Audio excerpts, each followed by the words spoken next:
I'm Mike and welcome to Retro Boost.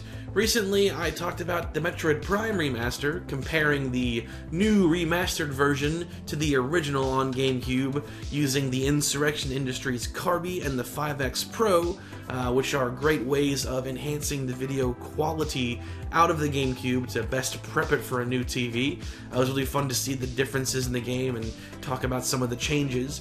But that's not the only big first-party Nintendo remaster to come out this month. Kirby's Return to Dreamland Deluxe is also here. Totally forgot that this game was coming out when it did. The Metroid Prime Remaster has definitely taken a lot of the spotlight away, that's for sure. Because this came out 3 days after the Metroid Prime Remastered physical version came out. I remember getting the physical version and then 2 days later seeing an order update and being like, what's that? And then I was like, oh, other game. I love Kirby though, and I'm glad that this is out.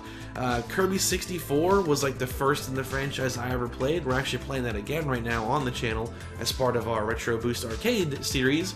It's really been a lot of fun. Definitely check that out if you want to see more Kirby. What we're going to be doing today is something that I've done with a couple games now.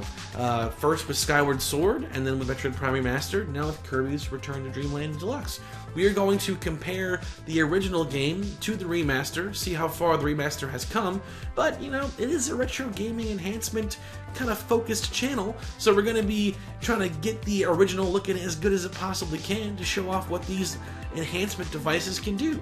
So we're going to use the RetroTINK 5X Pro running HD Retrovision component cables out of the Wii.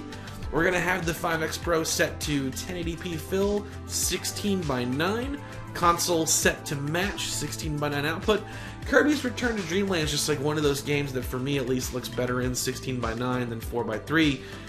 In 4:3, if everything is set to 4:3, the console, the RetroTINK device, the TV, the whole image just kind of looks wrong. It's picture in picture. It's all small and tiny, crushed in the middle of the screen.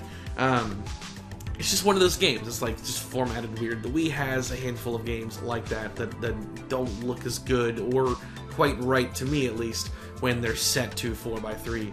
So we're gonna do 16:9. That'll also give us the best kind of side-by-side scenario, because the new one's obviously HD, so it's 16:9. So it'll be the great way to compare the two. We'll see how far the remaster has come, what they've changed. It's going to be really cool, because it's like Metroid Prime Remastered. It's not just a scale it up and then ship it. They've overhauled a lot here. Textures, lighting effects, etc. It's really cool. So that's what we're going to do. So let's first check all that out. We'll do the opening title screen and the opening cutscene to start with, and kind of go over some of the immediate differences, and then show some gameplay afterward.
A lot of differences to note there. Firstly, the deluxe version is so much like brighter and more vivid than the original. The original almost looks dim by comparison. That's interesting. Now, brightness is something that you can easily mess with, whether it be just your TV settings, whether it be backlight or actual brightness, or the 5X Pro has a couple ways you can tackle that as well. So it's not like impossible to brighten up the image if you wanted to. With the 5X Pro, with brightness at least, you can toggle on like HDR mode now, and it significantly increases the brightness. You can then mess with gamma and color saturation to kind of like tune the best image possible. For consoles like the NES, it looks outstanding. It's a really cool feature. So it's interesting how, by default though, the original versus deluxe, so much brighter. Secondly, the characters have these like bold black outlines. It really helps them kind of pop out from the rest of the scenery. What they're trying to go for there is they're leaning more into like the pop-up storybook kind of motif that the cutscene's using. It's really cool. Thirdly, it's like the 5th time I've done that with multiple takes. I'm still doing it. It's just going to be in the video now. So thirdly, King Dedede has the same look that he has from Kirby and the Forgotten Land, which I don't know that I like personally. It gives you kind of Homer Simpson vibes. I'm not too big of a fan, but it's interesting that he now kind of has that look in this version of the game. So, lots of differences to take in there. It's very interesting. Let's move into some gameplay now. We'll do a lot of side-by-side, some static kind of shots of just like Kirby idling, some gameplay, and we'll take it all in. Now, for some of these, I'll play the clip twice and kind of flip what's on the right and the left so you can take in all of the differences possible. And feel free to pause wherever you like to try to take in some more of the side-by-side during the gameplay portions where things are moving, because those are a little chaotic, but I wanted to show off as much as I can. This game isn't like Metroid Prime or Skyward Sword where it gives me tons of opportunities to show side-by-sides where nothing's moving. I kind of have to show movement and gameplay to really show you everything possible. So now let's take in a bunch of gameplay examples, and then we'll kind of wrap up afterward.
Man, the deluxe version looks so good. They've done a lot of work on it, and I really appreciate it.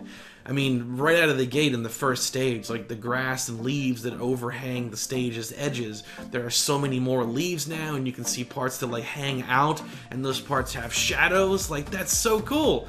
We also get like new animation kind of touches and fun things where like the ultra abilities now, enemies slam into the foreground like Super Smash Bros. Style. Love that.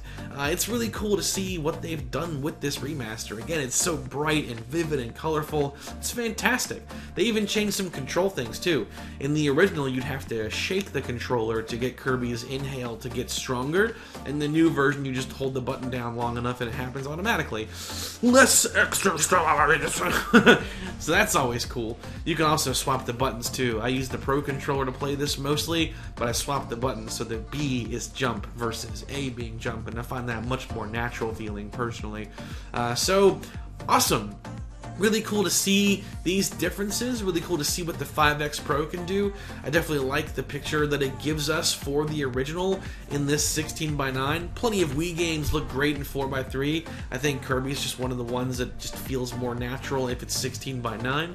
If you're interested in seeing more videos like this, I've done the same kind of thing with Skyward Sword using the 2X Pro M, and then with the Metroid Prime Remaster using both the CARBY and the 5X Pro. Also using component cables for that. So feel free to check those out and subscribe if you found the video helpful and informative. It is the best way to help me grow the channel. I appreciate you watching. Have a good day.